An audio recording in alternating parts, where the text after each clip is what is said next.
Everything changed the day I decided to transform the quality of my life after going through some critical incident. One of such was at a point in my career when I was compelled to take a decision that was a complete detour to where I had envisioned my career.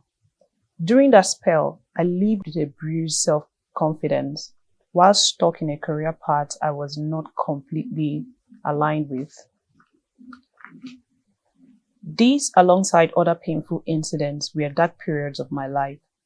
They took me by surprise and disrupted the trajectory of my envisaged career and personal life. Instead of making me live as a victim, it made me want to transform my thoughts, emotions, decisions, actions, results, and the quality of my life.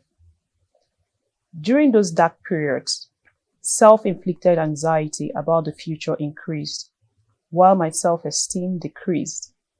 However, my passion was ignited when I reconnected with my Creator, seeking deeper meaning to life and reason for existence. Getting clarity about my purpose in life changed the narrative. It made it easier to find and be part of a worthy cause. Most importantly, I was committed to making my world a better place, one day at a time. God at the center of it all formed an anchor that kept me at peace to pursue life's successes.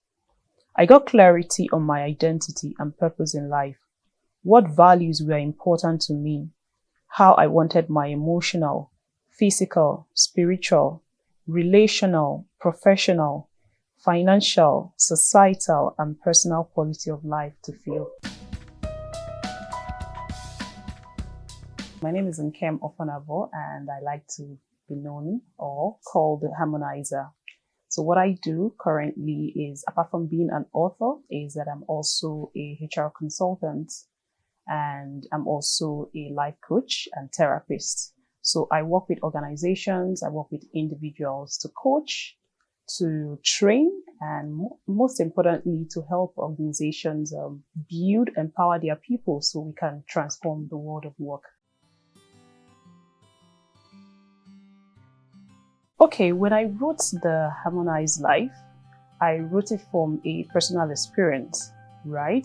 Because I was at a point in my life when I was stuck, and then I struggled with the critical areas of my life.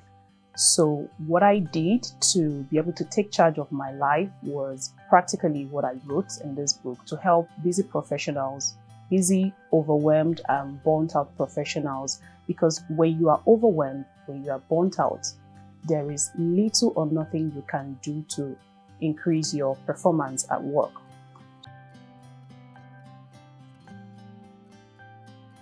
My book, I love to call it a self-leadership. I love to call it a self-leadership or a personal leadership and organizational transformation book because it's written for both the employees and organization. I would say yes. Funnily, Nigerians do. Because when I was writing the book, intentionally, I was writing it for just to be able to help people and build my thought leadership. I wasn't writing it like, okay, I was going to make a lot of money from it. I was trying to use it as a tool, a platform to push what I intend to do in the long run.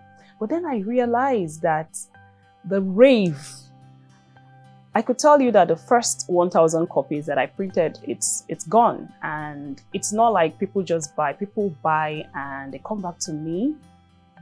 A lot of things, share their personal experience, what they are struggling with. Others read and said, Nkem, I need you to come and speak to my team or my organization or meet my HR. So people read, actually. People read. I won't be able to tell you the percentage, but I could tell you that people who are intentional do read, because I believe that if you're a reader, you're also a leader.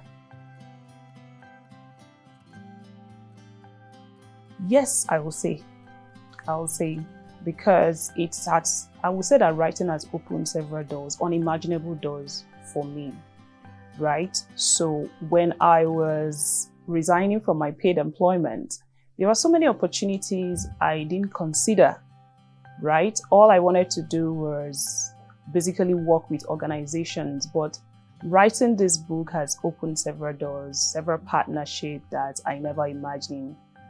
I didn't imagine I was going to be a podcast host, but now I have a podcast named after my book, the Harmonized Life Podcast. So several opportunities it has opened for me.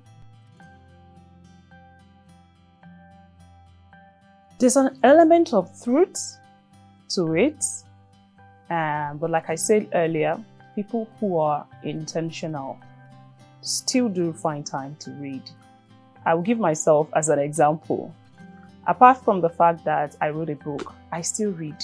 Like every month, I always have a particular book that I read because it helps me broaden my horizon, exposes me to things that I intend to build myself in terms of my capacity. So to some extent, yeah, Nigerians struggle to read, but there's still some percentage of people that are very intentional in terms of their personal development. Okay, so for that particular reason, because they hate their boss, right? And what I was trying to do there is, because this book is a personal leadership book, I want to be able to take you away from external validation to actually look inwards and find out why you are struggling to build a relationship with your line manager. So when you internalize a situation, it's easier for you to find the answers than when you leave it to external situation. Okay, my boss doesn't like me, or my colleague doesn't like me. But when you internalize it to say, okay, my efforts are not being recognized, then you start asking yourself questions. Am I really contributing? What am I doing? Right? So if you are able to look inward and see that truly you are delivering value, you are even going above and beyond, then you start asking yourself a question. So why is my effort not being recognized?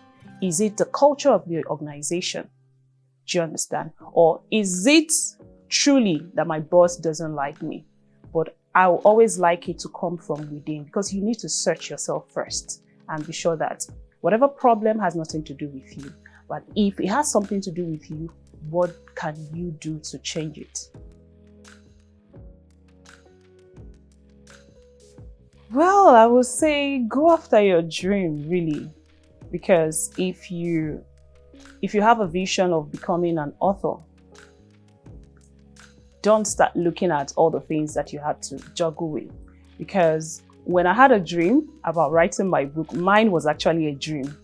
Like sleep, wake up, and while you were dreaming, I saw myself launching my book. And when I woke up, funnily enough, I was in a coaching experience then. So I told my coach then that this is what happened. She was like, so what's the book going to be about? I said, I don't know, but I was going to think about it.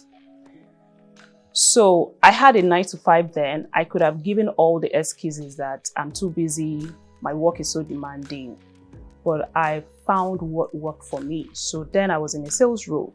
So most of the time, of course, we go out on calls. In that moment that we are out, maybe going to see a customer while we are in the car, I wrote 90% of my book with my phone, the manuscript. So I was always busy. I was optimizing every little time that I could get.